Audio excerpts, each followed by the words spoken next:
It's a sad day here at Tennis FM with Fridgie and the Chode.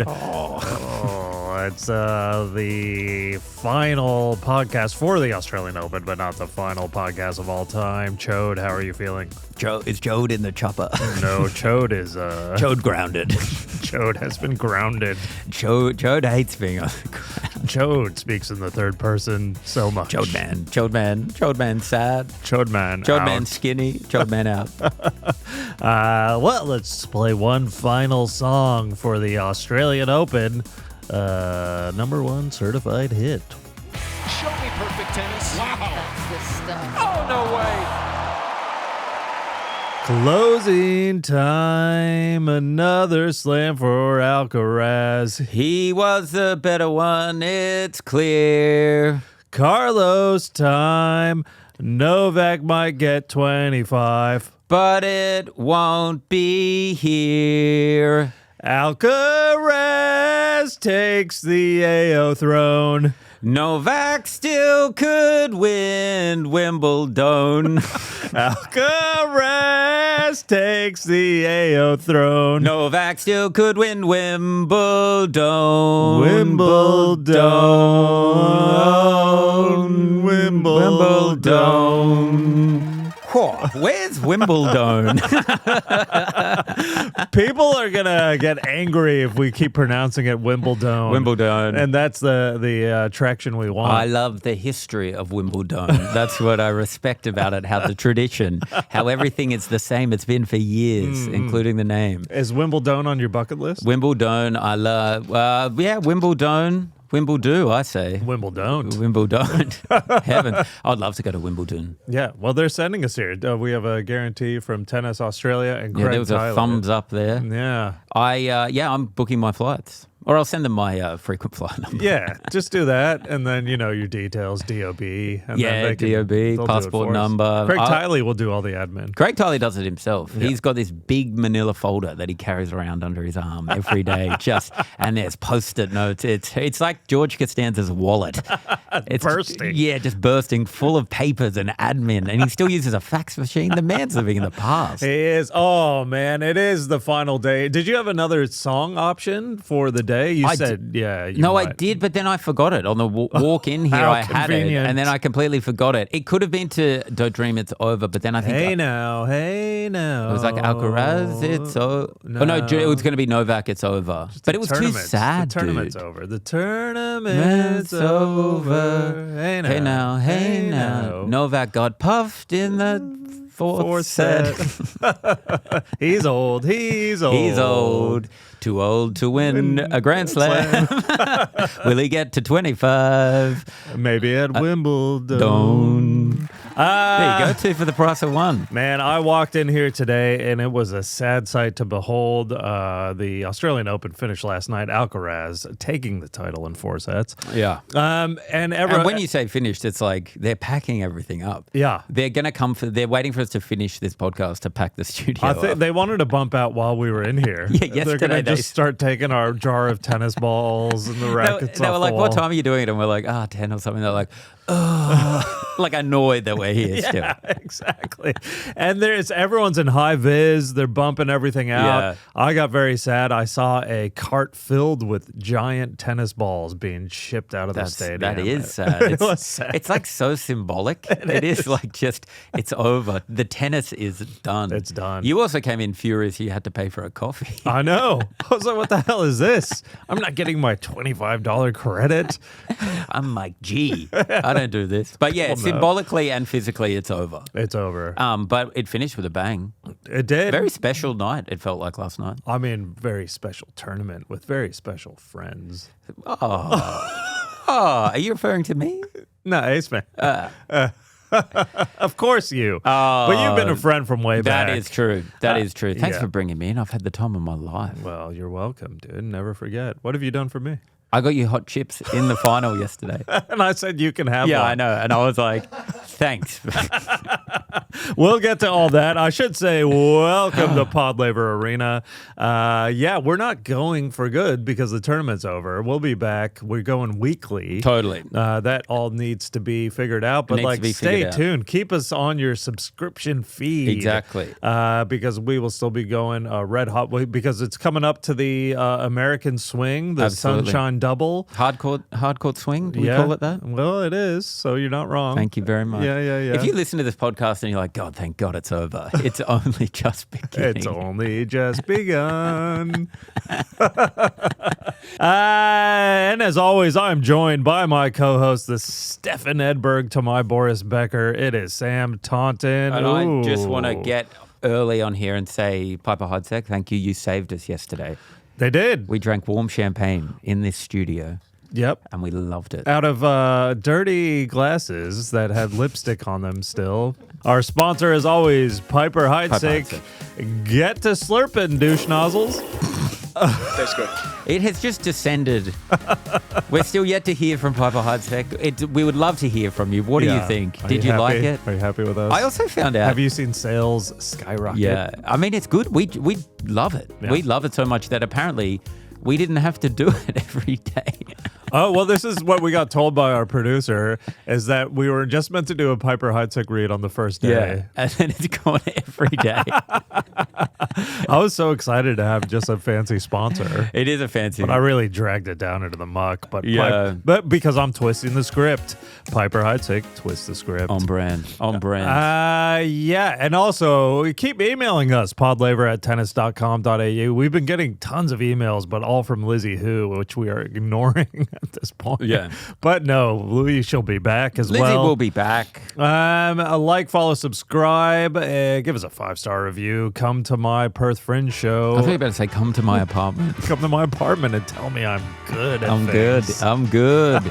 Yeah, your Perth Fringe shows. What are the dates, Mike? February 12th to the 16th, Perth Fringe. Yeah, so come see me do an Fantastic. hour of stand-up about tennis. It is all about tennis. And I'll also be doing my new hour of stand-up, which is all about the American swing of the ATP Tour. Oh, really? Fantastic. I'm very excited. So Melbourne Comedy Festival. Yeah. Oh, you're doing all the festivals. I'm doing all the festivals. You'll be in every city. Every city. We had a huge day yesterday. It was so fun. We finished here pretty early.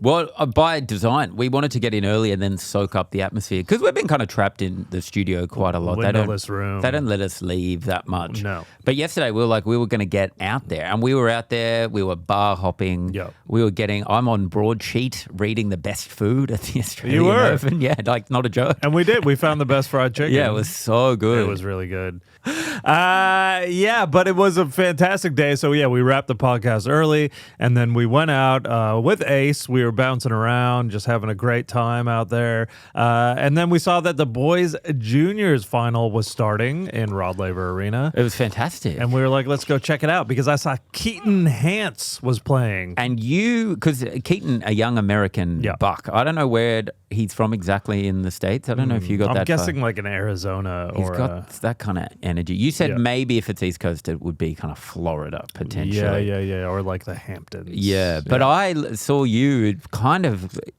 the closest I've seen to you ever acting kind of like a father figure. You were there and you're like, come on, Keaton. I think I said you called him son under your breath. No. Said, good shot, son. You said, what do you know about Keaton? I said, I know he's a good kid. And he's a good kid. Yeah. But he disappointed me greatly. Yeah. Which, I mean, maybe he is in your family. That's what you would get used to, being used to that. You stormed out there. You said, no son of mine is going to lose the Australian Open Junior Men's Final. And he did. He lost to Slovakian Ziga Sesko in 3 sets. Totally. But I should say they play best of 3 in the juniors. And they also play Let's. Yeah, it took us a while to figure that out. Well, like, what's going on here? Yeah. I turned to you and I'm like, dude, I think I'm losing my mind. I think I've seen 7 nets. No one's reacting. What's going on? It's just bouncing off the net. And it was brutal. There was some contentious points as well. Like had kind of implications for the end result. Good quality of tennis, though. Oh, man. I know these guys are like future stars, obviously. Yeah. Like junior Grand Slam finals often kind of predict who's going to go on to do great things. But I still had a part of me where I'm like, let's go see the little kids hit the ball, and you get in there and it's just first serve 195 and you're like, whoa. Yeah. ripping forehands. It was amazing. Yeah. And you loved when Ziga argued a line call. Oh. Because you can't, and I said, you can't argue with the Chubb close call, the robot. He said, can I see Chubb again? Yeah. And then it's like, it's a robot, dude.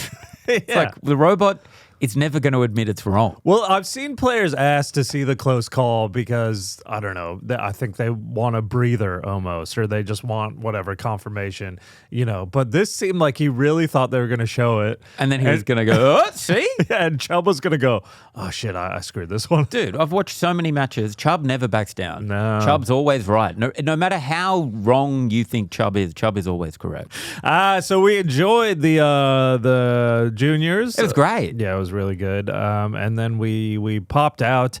It was there's a party vibe in the air. I think ground passes are a little bit cheaper, and the vibe is like just come down and even if you don't have a ticket to the final, come down and party. Like I said, we were out in the grounds by midday-ish, but we just slowly saw it just get packed. Yeah, more packed. And then we heard tell of a rap party for the media and staff. And this excites us so much because I guess we have worked in the media in different capacities, but like as comedians, never serious. No, people don't take us seriously. But for the first time, I feel like in my life, that people are taking me seriously here with my pass. Are they? Well, there's no difference to my pass to like another journo. Right. We went to the rap party. And there was drinks, just a bar, just and it's galore. like media, Oh international media, and it's nice to be there with our colleagues. They have this giant screen playing, whatever tennis doubles. Playing action. our podcast. Playing our Let's podcast. not lie. Let's not be humble. Well, but if they were playing the podcast, maybe we would have been more respected because we went in there and I know how to act in these situations. What? Wait. That. Because I walk up to the bar, I'm just going to grab a drink confidently and walk away. And then Sam Taunton, being the little How are you going to word this? fragile Fragile. man that he is, goes, excuse me, are we allowed to have these? Can I request a drink? My whistle is parched and I need some kind of refreshment. Am I allowed? What's crazy about that is you must have been recording me because that is word for word what I said. Also the cadence. And she looks at your pass and she goes, no, you don't have the right pass. Yeah. These aren't for you. And I went, oh, okay. Oh, I'm so sorry. And then there was a bit of a gust of wind and I just blew over. Yeah. And then you were like, did you know I eat pancakes with my girlfriend during 5-set matches? And then, No, this is defamation right now. Now, what happened was I walked up. And look, maybe I feel like you're a bit more of a career grafter than me. Do you know what I mean? So maybe you're like, you just confidently grab a drink and just move it. well, that's what you do in I these like to be accepted into certain places. So I know I didn't word it like that. I said, can I just grab one of these? That's how I said it. Why even say it? You think that was too much? Yeah, But then that's so rude to walk up to a bar, just grab a drink It's an and walk open away. bar. Yeah, but you have to say something.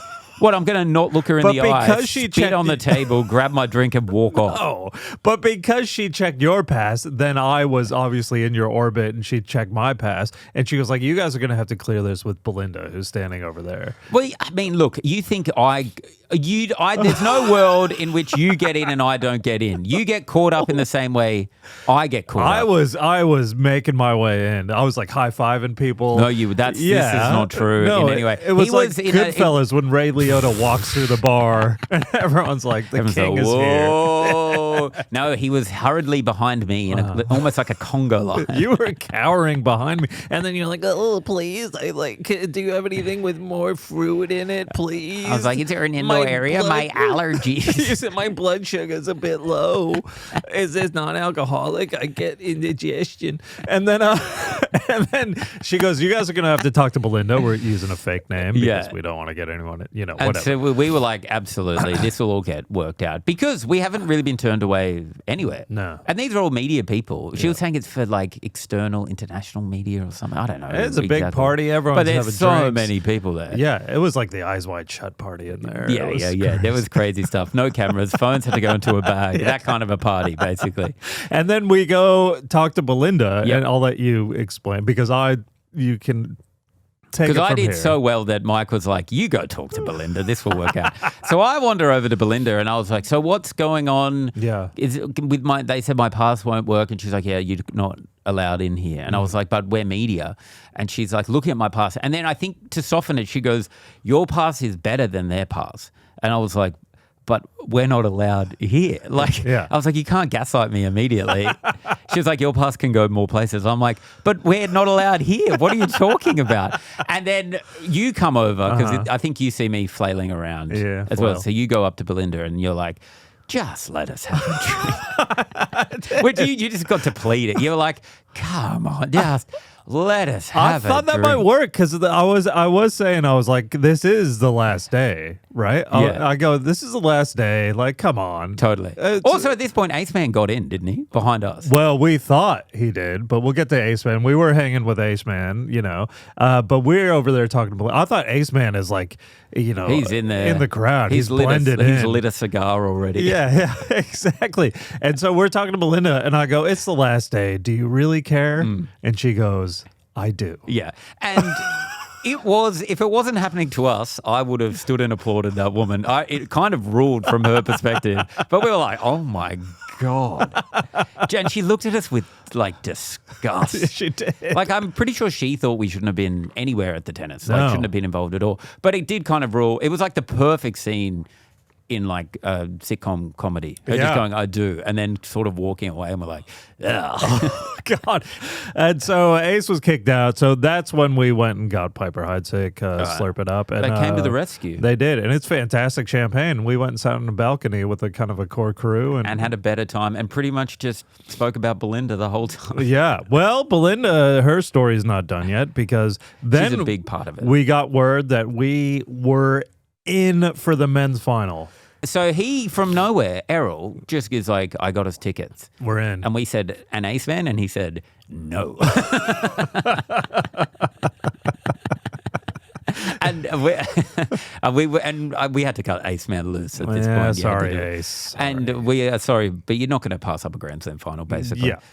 So Errol comes through, and so we're all having a drink. We're getting excited. No. And Errol was like, we have to go and get our passes validated, and they'll put us on the list. So then we they have a to seat, put basically. a certain number on your accreditation pass on a list to make sure you can get into the men's final, Yeah. right? Yeah. And so we go up to the counter. Yeah. So we have to go to a different part of this whole complex Yeah. to go to this different counter Yeah. to get there. We're a bit nervous. We're like, God, because you still don't know if it's going to happen or what's Yeah. going to happen.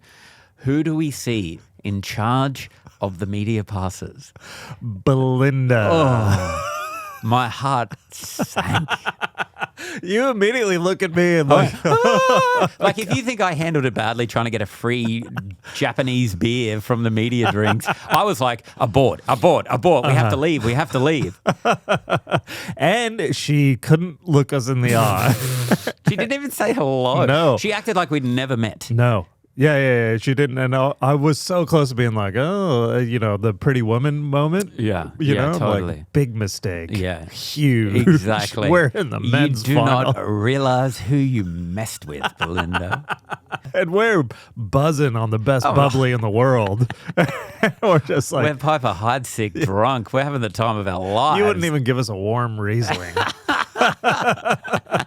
So we got into the men's final. Yeah, that's a long way of saying we got in. Yeah. And it was fantastic. We're up there. We're in the seats. Us three. Errol. We don't know what happened to Aceman. I think we had to cut him loose. So we're in the media section again, where you're not allowed to show emotion. No, you can't do anything. And that was particularly hard because the great folk there at Tennis Australia did something brilliant. They brought out Sophie Ellis-Baxter to sing her smash hit, Murder on the Dance Floor. No stage, just her in heels, alone, in the middle of the court. If I could be in Sophie Ellis-Baxter's ear, I would have been like, make it tennis, make it murder on the hard court. Yeah, that would have been great. I mean, you're also in the mindset of writing a parody tennis song A day. every morning. Which I'm saving just for Grand Slams. So, yeah, she was the opening act. Came out, did one song. Revved did up the big crowd. hits. It was into fantastic. A crazy state. The media section's popping off at this point. Yeah. I think you can show emotion for the pre-match. That's allowed. I think so. Well, I mean, we were singing along. We were standing, singing, hugging. But they had the roof slightly open for the Alcaraz Djokovic match, which, it's some table setting. It's a historic match. It was Djokovic going for 25 and Alcaraz gunning to be the youngest to ever get the career slam. Absolutely. And when they came out, it was quite fascinating to see who was going to have more support. Yeah. And it pretty quickly became clear it was Novak. He got a bigger cheer. Maybe it was like 60-40 his way from the crowd. It is funny that he felt like Aussie Novak. For a moment, I was like, oh, good to know we've still got a player going in the tournament. Yeah. Because you just heard the most Aussie being like, you can do it, Novak, mate. Come on. Yeah. Throughout the match, chants of Novak. Just Novak. Nole. Yeah. I think people want to see the old guy win another one, I think so. I think it was a stadium full of people who are vicariously rejecting the grim specter of death. Wow, that was beautiful. Thank you. And look, I do think there is something in that. Also, I think people want to know, they just want to win for the old guy. Yeah. When he was top dog, people didn't like him. And now underdog, great story. It's like everyone's like, I bloody love that bloke. And I think he plays in the right way. He's got the right attitude. Yeah. Novak does everything correct. Well, I think everyone saw the press conference where he was accused of always chasing his entire career. Yeah. And people are like, what? Yeah. So, even the most rusted on Novak hater would be like, give the guy a break. So the cheers were big for Novak upon arrival into the stadium. The chair umpire was Aussie. Yeah, John. Big John. Aussie John. So when the crowd got a bit rowdy, he was like, oh, come on, guys. Dude, I'll get the Secchies to kick you out. He said that at one point. No, he was doing the ambiguous kind of European ESL kind of voice the whole time. But he did break at one point and he goes, come on, guys. I know you're excited, but please don't call out. Ladies and gentlemen, if you call out during the point, you will be sent out, and that will ruin your night. Please don't do it. And it was great. And you heard the Aussie accent come out in that. His Chubb close call was, yeah, nah. So should we get into the details of the match? I'd love to. I mean, we've already talked for so long. I think obviously everyone knows the result. It was Carlitos in 4 sets, but the first set was vintage Djokovic going for broke, redlining his game. Unbelievable. Flawless set of tennis. He was serving at 90%. It was 93%, into the 6th game he won or something. It was just crazy. He was just an immovable force. Yeah. Carlos looked rattled. Well, I think he would be. He came out, number one, they're cheering for him, for Novak. I think he would have been maybe not prepared for that. Not used to it. Not used to it at all. He's just the most lovable guy of all time. And then Novak just comes out playing like a 22-year-old whippersnapper at the top of his game. And it was awesome. It was. Yeah. It was unreal. That first set, I loved. I mean, the first set and the fourth set were the best. Yeah, totally. Yeah. But then the second set, it just, the switch flicked immediately. And then Carlitos kind of stood up and started playing better tennis. Is that a fitness thing, do you think? I feel like, I said this to you, and I think Novak was like, I'm not going to win straight sets. At some point, he's going to bring the heat. It's a game of momentum. And I think, I don't know, maybe he could have kept pushing, but maybe he knew his fitness wasn't. Ultimately, it could be fitness that kind of got him at the end if you look at the kind of last few points of the match. So maybe just the burn happened a bit and he was like, I need to conserve energy because we went 6-2 again, the opposite direction in the second. Yeah. And it was a 38-year-old playing a 22-year-old. And so you could redline your game for the first set and then Carlos weathers the storm and then he locks in and then takes the next 2 sets pretty handily. Pretty easy. Yeah. And then it felt different the fourth though. The start of the fourth felt different. Yeah. We had gotten hot chips as well. That could be why. But also the energy seemed to shift. But we were not allowed to enjoy the hot chips in the media section. Yeah, we had to eat them and then grimace. And just go, oh, it's disgusting. Yeah.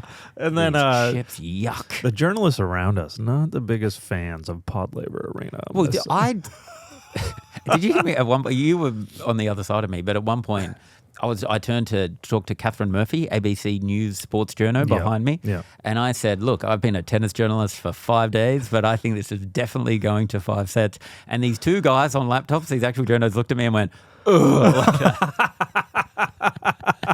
rolled their eyes. Rolled their eyes at me. And then Belinda came in and kicked you in the She just kicked nuts. me in the head. That's for existing. Prime groin time.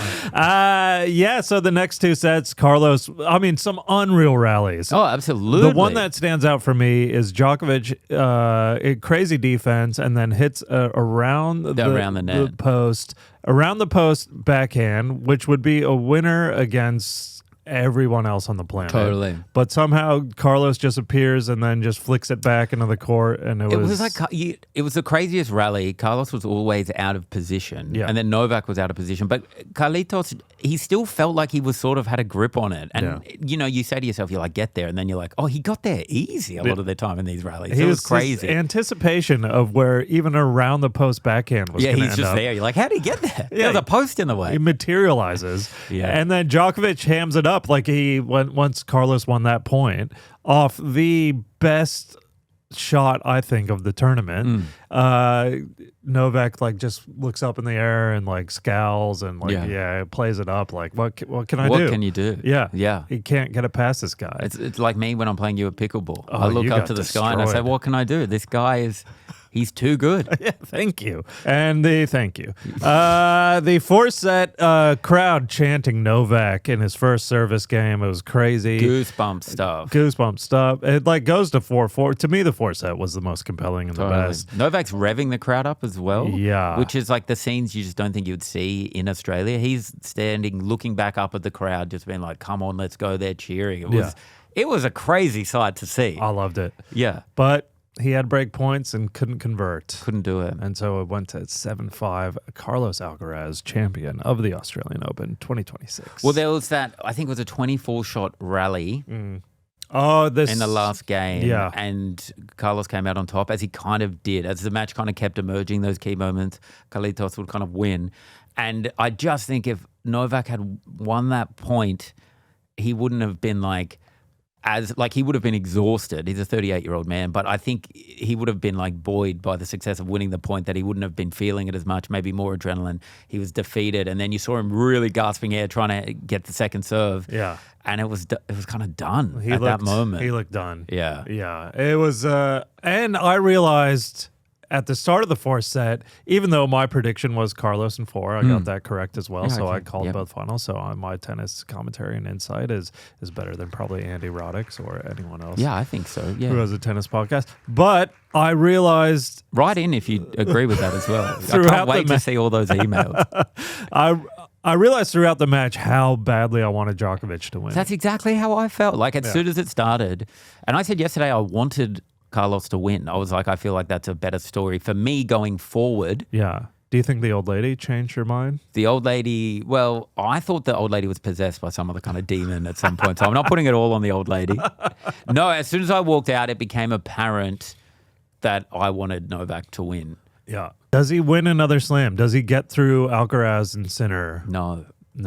I don't think so. So 24. I think it's done. And I thought his post-match interview, I thought he was funny. That's the first thing. Because I'm often very critical of tennis players getting very easy laughs out there. Yeah. But legit, some funny bits, some funny jokes. Well, there was a Borat-style joke. There's a Borat joke. Which we love here at Rod Laver Arena. I mean, you're so young. You have a lot of time, like myself. So I'm sure we'll be seeing each other many more times in the next 10 years, yeah.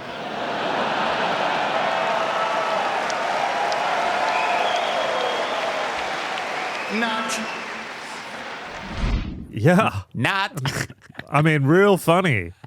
Not. Mike, I've loved doing the podcast with you this week. Not. Dude, he's killing up there. Not. Bring Borat jokes back. Oh, dude, it's bring fantastic. Not is amazing. Not I mean, is so Not good. is like we used to say in the 90s. I'm old, right? Oh, totally. Yeah, and it was like... I'm happy for you, Carlitos. Not. Yeah. Yeah. Oh, I'm so glad you got the youngest guy to win the career slam. Not. I want you to beat all my records. Not. I thought, in that great joke, there's often a lot of truth in humor. I think he acknowledges he's done. He also said he kind of didn't even really see himself making the final. Yeah. And then he kind of had this weird ambiguous thing at the end where he's like, I don't know what's going to happen. And you're like, are you okay? I think that's good, like, though. what's going on? Because I think he wants to, he's not doing a victory lap yet of all the tournaments. And I think he's getting to the finals. Like, I think he's going to be around at least till the end of next year. So, do you think he is going to do, like you said, it's not the victory lap. Do you think he will hang on and bow out in the early stages of tournaments and he will be comfortable with that? Or do you think he wants to go out while he's still, in the top handful of guys? Well, let's talk about the fact that Rafa was sitting behind him, He was in Rod Laver's seat. He was in, 2 down from Rod Laver's. Oh, where was Rod? Rod was watching from the comfort of his mansion, I'm sure. I thought he was watching From the sauna? I'm a Celeb, I believe. Oh, really? Yeah, he really is taken to a He young loves maths contestant. He that's on loves Conchetta Caristo. there. Big shout out. She loves how open she is on the show. Rafa's sitting behind him, one of his greatest rivals. What would that do if, your biggest rival was... And then you see he's been It's put so out to weird. pasture. He's It's- sitting there. He's out here to sign a Kia or whatever. Yeah. And we love Kia. But We're don't get big me fans wrong. of Cain. Yeah. Terrific speech by Kia as well. Oh, we'll get to that. Yeah. I mean, say your biggest rival was sitting front row at every comedy show you did. So It happens. Often you buy a ticket and sit front row. and I'm at like, my show. And I'm like, hey, that was a good joke. Not. Actually, the best heckle, if you want to heckle a comedian, just do that. You'd be like, that's really funny. Not. So he's seen Rafa. He's not ready to be in that seat. He's not ready to be sitting there watching the match. Or he's like, it looks pretty good on the other side. Just You think? Kia bringing you out. You're just sitting there. These guys have the competitive drive and they want to compete. And Well, I guess it must be. I was thinking it could be hard for Rafa because he's sitting there. He's not that far removed from Novak playing is crazy high level tennis. Who? Rafa? That's what I mean. Like, he's been retired, but I'm saying, Yeah. it's not like it's the far, far past where he was like the best player in the world or one of the best players in the he world. won this a few years ago. Totally. That's what I mean. So it's like it must be hard watching. You want to get out there. But I'm going to say it right here. Novak is holding onto his career harder than Rafa is holding onto his hairline. You've heard it here. Is that where we were going? Yeah, I was trying to get there. Hold on. Why didn't you tell me? You should have told me. Otherwise, I'm just getting in there, chatting away. No, but I do think, and Rafa said before the match that he supports Carlos, and people are like, oh, what? Why would you say that? Of course he says that. They're both Spanish. They're both Spanish. You got to, Yeah. And then we spotted Rafa where he was sitting. It was hard not to. It looked like there was another floodlight down the bottom in the crowd. 'Cause It was bouncing off his ball.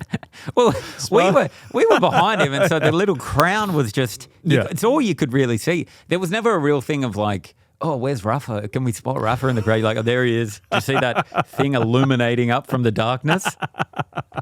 A few things from around the final match. Novak pre-match. I don't know if you saw this of his trainer giving him a head massage and whispering in his ear. It is Beautiful. right.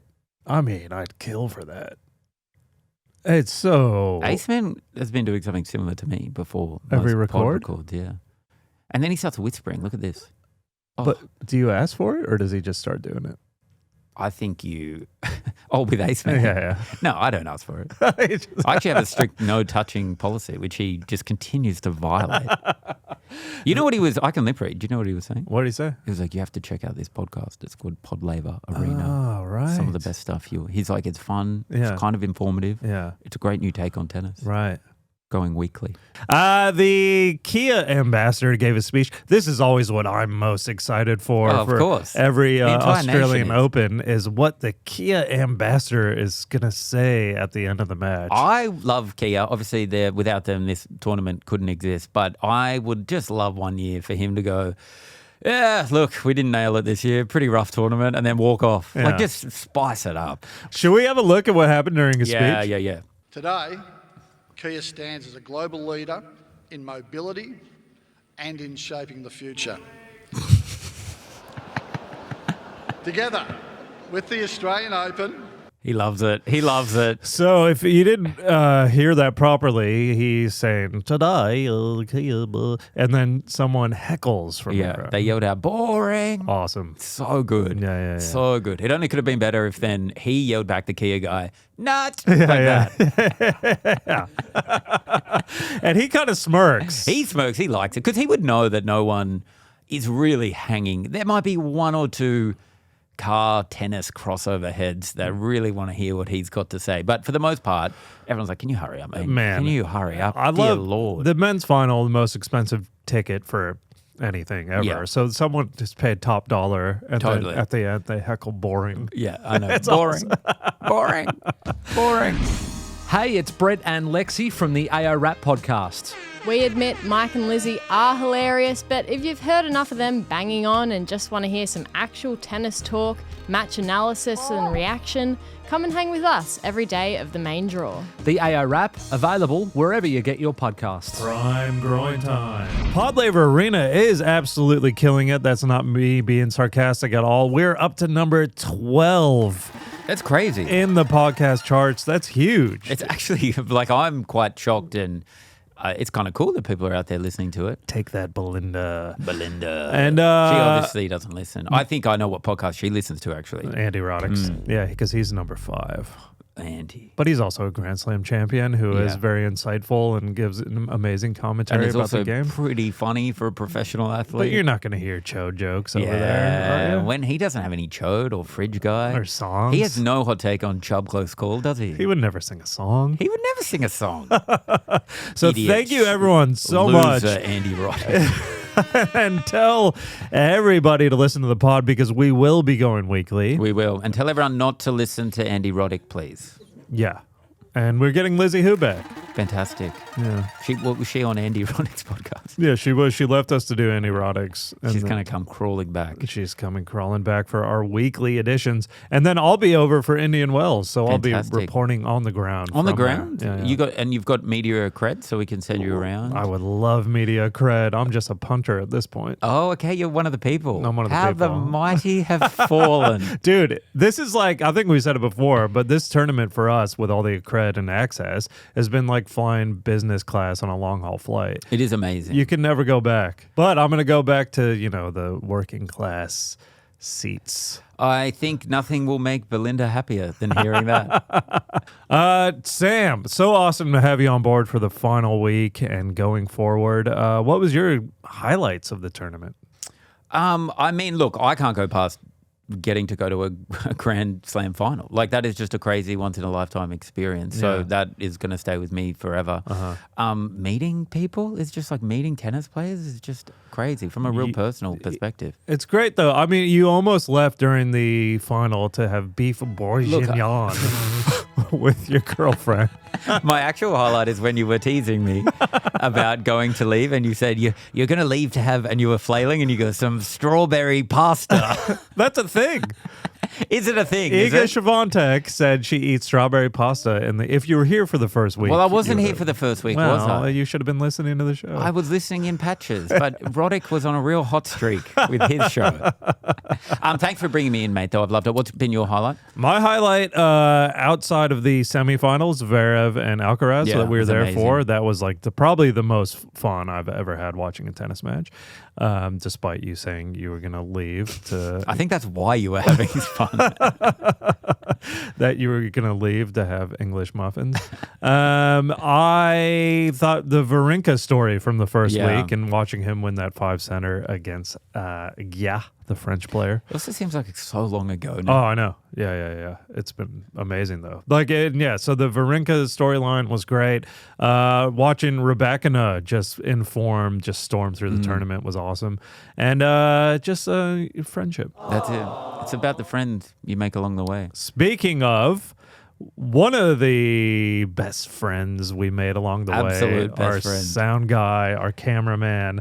We love this guy. Aceman. Yeah. He's a king. And when we finished yesterday, we were like just walking around looking at the rooms we haven't been in. And You're stuff. just like exploring. Yeah. And we went into the main presser room. It's huge. It's like a big theater in there. It feels like a university theater or something. It's you could seat maybe 300 people in there. Yeah. So we went across into the huge press conference theater. And it's massive. It's so fun. It's massive. It's got the big branded wall behind you, and we're getting pictures, ha ha ha, pretending to do press conferences, and then we just go, Ace, have a seat, and then we'll grill you. We'll say you've had a loss, and we'll throw some questions at you. Just completely mucking around for no purpose at all, really, just to have a bit of fun. We, I guess, disregarded or willfully ignored the signs that said this is a live feed at all times. It says a 24-hour live feed. And I don't know if I didn't see it on the way in, but I think Ace probably knew about it. Yeah, he should have. Anyway, so he sits down. We start throwing dumb questions at him, being like, what about the loss? He's saying stuff. It's pretty funny. I mean, they'll see it. Yeah. I think we just played. This is actually the best moment of the tournament because this went live to the grounds. So anyone that was at Melbourne Park in front of a screen just saw Aceman. And we didn't realize till we started getting text messages being like, yo, why is he... He got a text from his big boss, like with just a screenshot of him doing the presser. And then like we look outside and like the whole of Melbourne grounds is transfixed by what is going on. Ace's presser is one of my favorite parts of the tournament. Absolutely. Yeah. It felt like that moment in A Star is Born when Lady Gaga walks on. You're like, this guy's going to be massive. Yeah. So it went to every TV on the grounds and like people, I mean, it's going to go viral. I think so. I saw because we were part of it. Yeah. But then I saw the interview properly and it's so funny. It holds up. It's red hot. And it's like, you're so endearing, Ace. We've loved you from day one, man. And this is how we want to close the AO. I think so. With a tribute to Aceman. A tribute to Aceman. Well, this is his press conference. Enjoy. Hello, everyone. Thanks for coming to my press conference. How did you get involved with Rod Laver Arena? I got a call.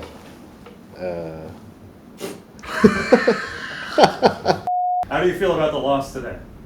The loss, devastating. You know, I thought I had him, and he surprised me with the lob, and my shoes.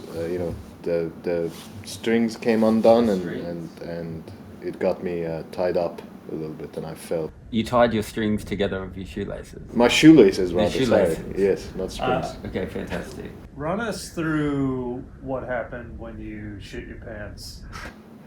Well, I've had some lentil and stomach issues, and inflatulence. How do you say it? I don't speak very good English, sorry. And so I had some stomach problems, and then I took care of it during the sets. Yeah. I had to make a quick dump, a quick dispatching. Do you regret not using the bathroom to do that quick dispatch and just doing it on center court? I went to do that, but there was a line and other people sitting. It's only 2 cubicles, so I had to run back to the court. Wait, you ran back to shoot yourself on court? Well, I didn't want to get the time violation, so I had to. I haven't seen the footage. Was it embarrassing? Slow down. Yeah. Any other questions? When did you learn what a chode was? Oh, God. Not that long ago, just as the name suggests, ironically. Is that ironically? None of that makes sense. No? A good friend of mine, a comedian, Michael Chodstein. Oh my God! I mean, where'd you put that? Was good. That was good. Where'd you pull that from? That was good. Well, we're saying good friend. Yeah, of course. You guys message late at night? Yeah. That's how I learned it, just about 10 minutes ago. Okay. Yeah. Where are we going with this press conference? Hey, we'll ask the questions, I think. Sorry? Yes, sure. Thanks to everyone who helped put this event together. Special shout out to the Rod Laver Arena people and Craig Tiley and Shannon and Errol and Mike and Tim and Sam and Lizzie, Who and everyone. Thank you for the great and amazing event. Well, we Wow. yeah.